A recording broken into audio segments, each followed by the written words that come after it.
که بدخوی زمانه وای دوژخ نه ورکشولم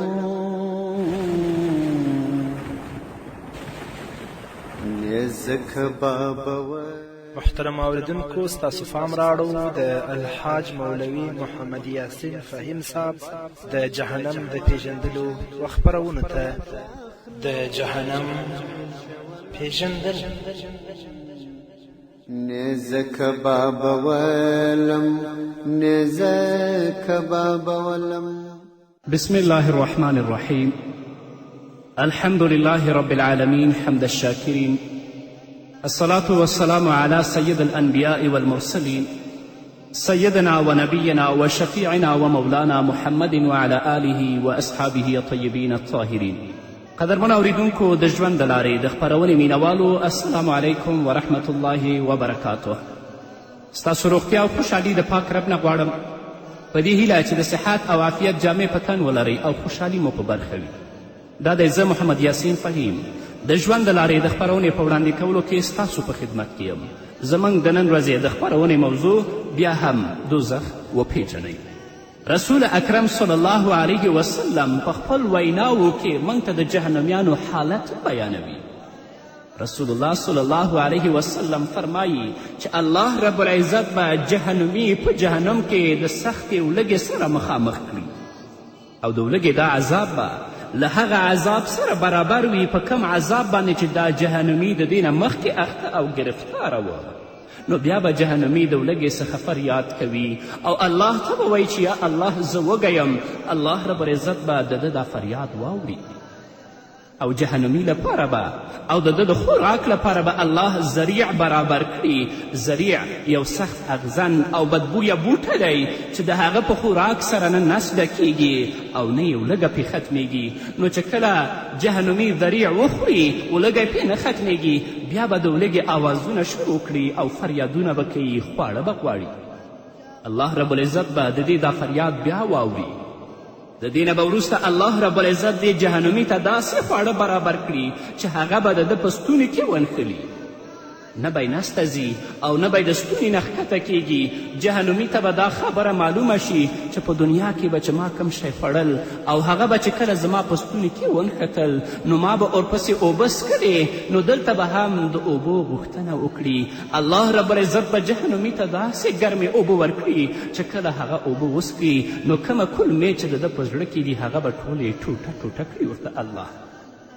د دې نه به وروسته جهنمیان په خپلو کې سره ووایي، هغه ملائکې چې د دوزخ ساتندویانې دي تاسو هغو ته ووایئ چې زموږ په حق کې دعا وکړي چې الله رب العزت زموږ نه د عذاب سپک کړي. د دوزخ ساتونکي ملائکې به چې کله د دوی فریاد واوري دوی ته به ووایي چې آیا الله رب العزت تاسو ته رسولان او انبیا سره د ښکاره دلایلو نه ور رااستولي؟ د جهنم او د جنت حالات تاسو ته نه و بیان کړي؟ دوزخیان به ووایي چې هو الله رب العزت موږ ته رسولان رالیږلي ول.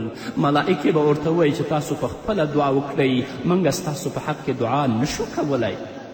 نو کافران چې کومه دعاګانې کوي د هغوی دعاګانې به الله نه اوري او کله به هم د دوی دعاګانې دوی ته کومه ګټه ونه رسوي.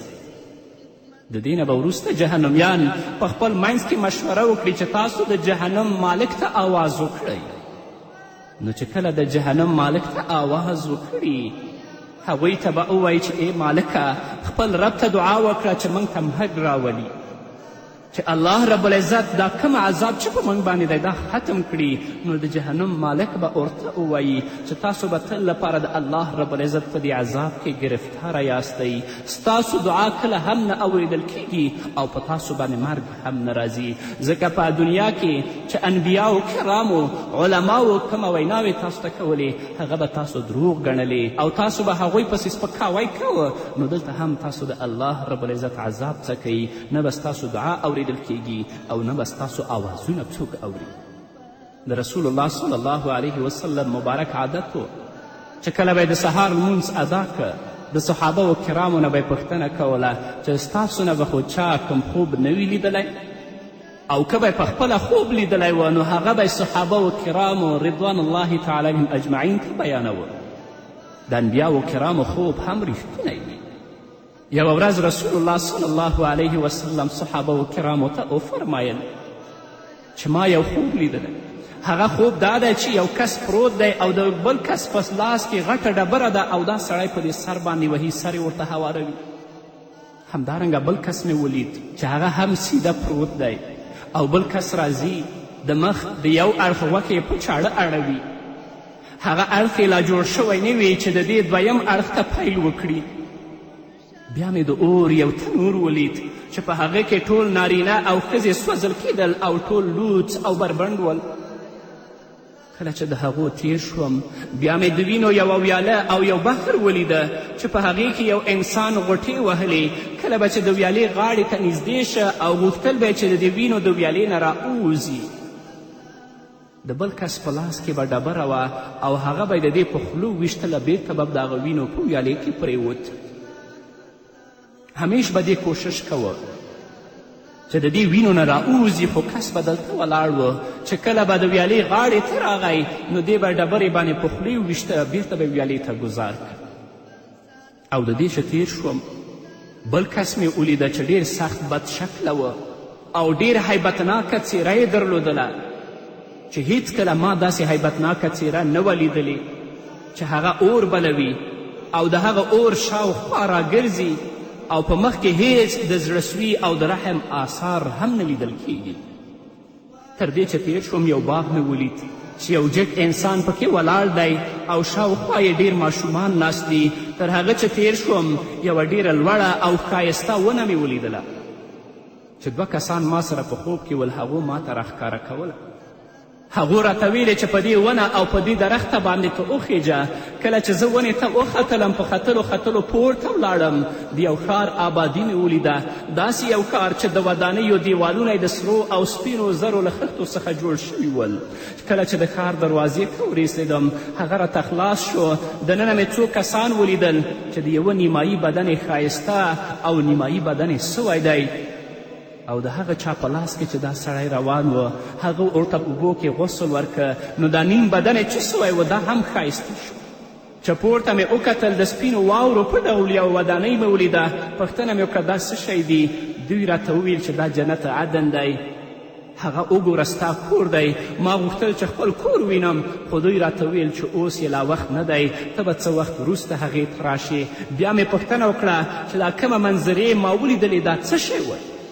نو هغه دوه کسان چې هغه ملائکې وې هغو راته وویل هغه کس چې د هغه سر بل کس په ډبرو باندې میده کوه دا هغه کس و چې سهار مهال به ویده و او لمونځ به یې په قصد باندې قضا کوه، د سهار مانځه ته به نه راپاڅېده.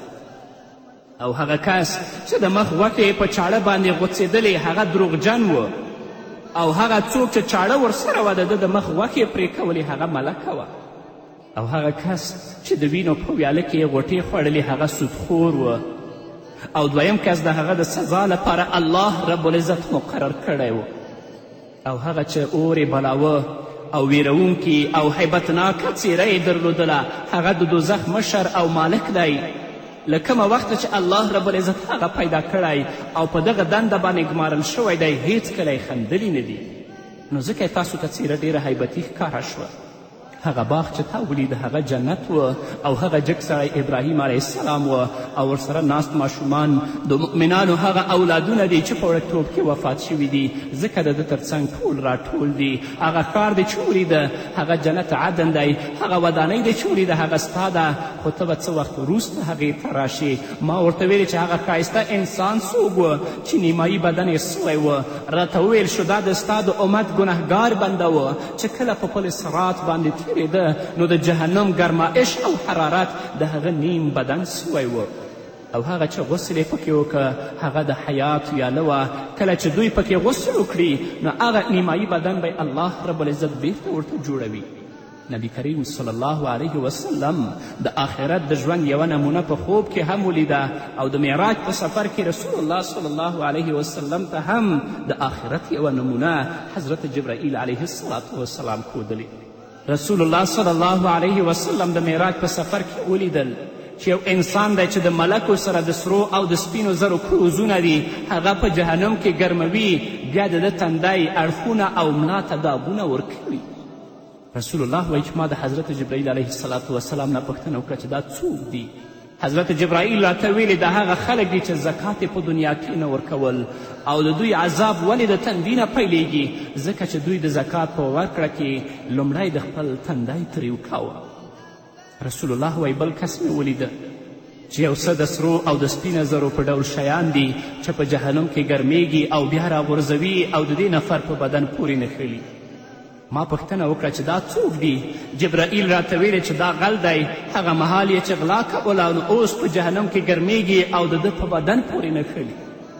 همدارنګه رسول الله فرمایي چې د قیامت په ورځ به یو سړی فلج وهلی راپورته شي چې د یو اړخ لاس او پښه به کار نه کوي، هغه به د کاره لوېدلی وي.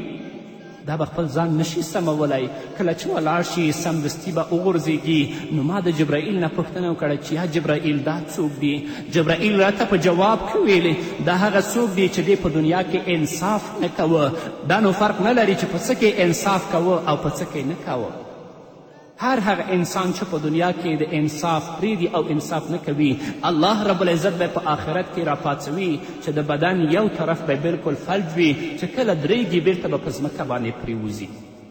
همدارنګه څوک چې کبرجن وي هغه ډیر اوچت غږیږي، هغه ته به الله رب العزت د قیامت په ورځ د میږي په څیر وړوکی بدن ورکړي د دې لپاره چې خلک یې تر پښو لاندې کړي. او الله رب العزت به دا ورته وښیي چې وګوره موږ ستا دماغ داسې سموو لکه د نمرود غوندې چې هغه کبرجن و چې الله رب العزت په یو غماشي باندې هغه وواجه او تباه یې کړ. او هغه خلک وو چې په دنیا کې د دې کبرجن سلامي ته راتلل، نو نن به دا کبرجن په آخرت کې د پښو لاندې کوي. همدارنګه رسول الله صلی الله علیه وسلم فرمایي چې داسې کس مې ولیده چې په جهنم کې د اور تر ستنې پورې تړل شوی و.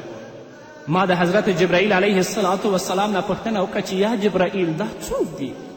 جبرائیل علیه السلام راته وویل چې دا هغه څوک دی چې په دنیا کې د نورو عیبونه لټول او د هغو عیبونه به افشا کول. سزا یې همدا ده چې په ستنو پورې به وتړل شي او د الله رب العزت هغه سخت عذاب به دې ته ورکول کیږي.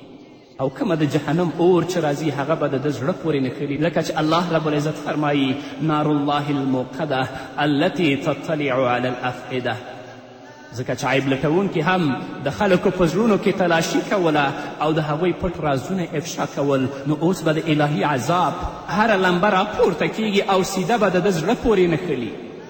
ځکه چې د ده هرې خبرې به د نورو زړونه زخمی کول، نو کومه یې ګناه کړي الله رب العزت به همداسې سزا دې ته ورکوي.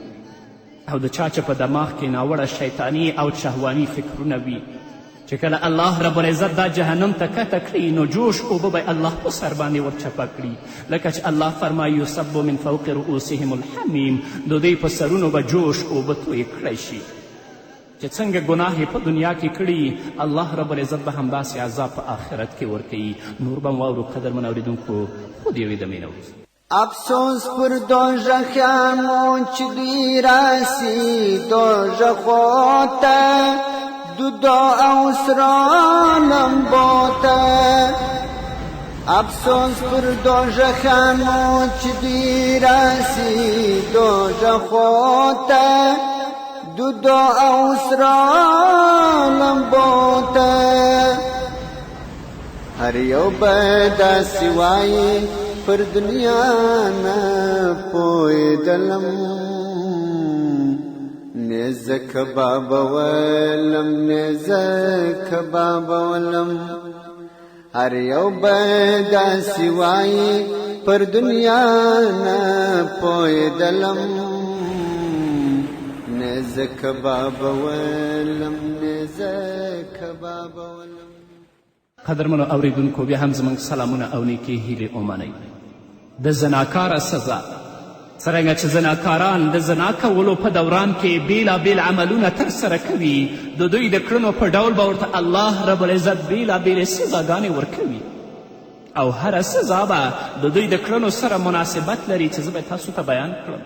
اول دا چې د قیامت په ورځ به د زناکارانو مخونه تور وي، دا ځکه چې دوی به په دنیا کې یو بل ته مخونه ښایسته کول او یو بل ته به یې ځانونه جوړول. نو د آخرت په ورځ که نارینه وي که ښځینه چې کله راپورته کیږي د الله حضور ته مخونه به تور وي، ټول خلک به یې پیژني.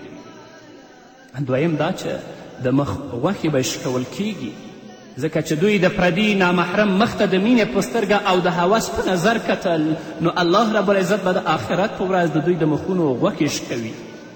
دریم دا چې په دوزخ کې به دننه په اور سوځول کیږي، ځکه چې زناکارو به پردو ته مخونه ښکاره کول. رسول الله صلی الله علیه وسلم فرمایي چې دوزخي خو به هسې هم په اور کې سوځول کیږي، د دیو کسانو مخونه به په خاصه توګه سوځول کیږي او د دوزخ اور به د دوی په مخونو باندې تازه کیږي. څلورم دا چې زناکار چې کله د قبر نه راپاڅي د هغه سر به ټوکلی ټوکلی وي، دا ځکه چې ده به په دنیا کې پردیو او نامحرمو ښځو سره او سړیو سره ټوقې او خنداګانې کولې. پنځم دا چې زناکار به د آخرت په ورځ باندې ډیر غمجن او خفه وي، دا ځکه چې دی به د پردیو په یاد ډیر خوشحاله کېده، نو ځکه به الله رب العزت د خوشحالي په بدل کې دې ته غم او خفګان ورکوي. شپږم دا چې لاسونو ته به د اور هتکړۍ ور واچولی سي، ځکه چې ده به په دنیا کې پردیو او نامحرمو ته په ناروا توګه لاس ورکوه. بل دا چې پښو ته به یې زولنې ور واچولی شي، ځکه چې دې به پردیو او د نارواو لیدلو ته په دې پښو باندې روان و، نو الله رب العزت به په آخرت کې د دې پښو ته د اور اتکړۍ ور واچوي. بل دا چې د زناکارو په سترګو کې به ویلې شوی صرف او قیر الله ور وڅڅوي، ځکه چې دوی به په سترګو د شهوت کاته کول او د پردیو لپاره به یې د خپلې سترګې پرنجو تورولې. بل دا چې زناکار به پړ مخې دوزخ ته کش کول کیږي او الله به جهنم ته غورځوي، ځکه چې دوی تر هر څه مخه د زنا د شریک مخ ته کتل او د هغه نه به یې خوند اخیسته، نو الله به یې نن پړ مخې جهنم ته غورځوي. بل دا چې د زنا کوونکي غاړې ته به د اور زنځیرونه الله ور واچوي، ځکه چې دوی به په ناروا توګه د یو بل غاړې ته لاسونه اچول، نو الله رب العزت به د آخرت په ورځ د دوی په غاړه کې د اور زنځیرونه واچوي او جهنم ته به یې ګذار کړي. همدارنګه زناکارو ته به الله رب العزت د آخرت په ورځ د قیر جامې ور واغوندي، ځکه چې دوی به په دنیا کې یو بل ته د خپل پټ اندامونه ښکاره کول، نو اوس به الله رب العزت دوی ته داسې جامې ور واغوندي چې هغه ډیر ژر اور اخلي او د دوی بدنونو پورې نښلي. او د زناکارانو نه به په جهنم کې داسې بدبویي روانه وي چې نور جهنمیان به د دوی د بدبویي نه په عذاب راشي او دوی سره به په جهنم کې جنګ کوي.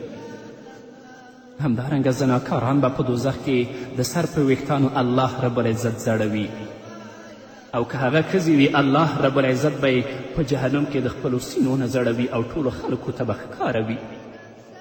زناکاران که نر دي که ښځې ټول به سره یو ځای لوڅ لپړ د دوزخ په تنور کې الله وغورځوي، ځکه دوی به پرته د کم شرعي ارتباط نه یو بل سره یو ځای کېدل او یو بل سره به ټوقې کولې. په دوزخ کې یوه دره ده چې د هغې نوم اساما ده. زناکاران به الله رب العزت هلته غورځوي، ځکه چې دوی به له یو بل سره په بندو او په پټو کوټو کې ملاقاتونه کول، نو الله رب العزت به هغې درې ته ګذار کړي چې هغه په جهنم کې اساما نومیږي. الله رب العزت به د قیامت په ورځ زناکاران د ټول اهل محشر په وړاندې رسوا کړي. د دوی د زناکاري اعلان به وشي، ځکه چې دوی به په دنیا کې په پټه پټه زنا کوله، د الله رب العزت نه به حیا نه کوله او خلک به پرې خبر نه ول، نو د آخرت په ورځ به الله رب العزت د دوی زناکاري ټول اهل محشر ته اعلان کړي او دوی به رسوا کړي. د زناکارانو پر خلو به مهرونه ولګول شي، خبرې به په خپلو خلو باندې نشي کولی، د دوی اندامونه به د الله رب العزت په حضور کې په دوی باندې شاهدي وایي. پر زناکارانو به ټول جهنمیان لعنتونه وایي، دا ځکه چې دوی به هر یوه په دنیا کې د خپل معشوق او ناروا آشنایي صفتونه کول او د هغو پسې به یې سندرې او شعرونه ویل، نو په جهنم کې به جهنمیان په دوی باندې لعنتونه وایي. همدارنګه قدرمنو اوریدونکو، څنګه چې زناکاران د پردیو سره په خبرو باندې خوند اخلي، نو د قیامت په ورځ به الله رب العزت ورسره خبرې نه کوي. الله رب العزت دې موږ ته توفیق راکړي چې د الله د اوامرو او د الله رب العزت د احکامو پابند شو.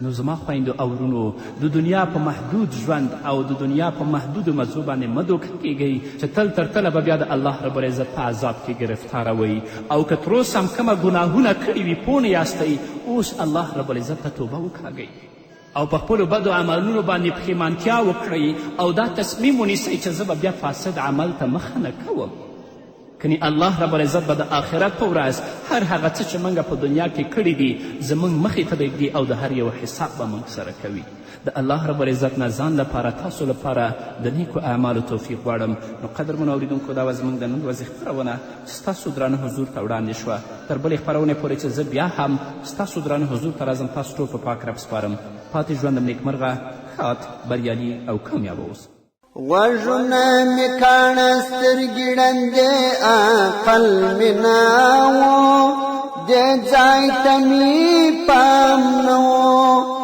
په څا کې د مارانو زه دننه ولوېدلم په زارو زارو بسولم که بد خوی زما نوای دوژخ نه ورکشولم نیزه کبابولم حالتا په دنیا کی پر دنیا باندې عاشق وم زه تل په فکر ورک وم حالتا په دنیا کی پر دنیا باندې عاشق وم زه تل په فکر ورک وم د دې د محبت په سبب سخت وشویدلم پر ځان مې وکړي ظلم پر ځان مې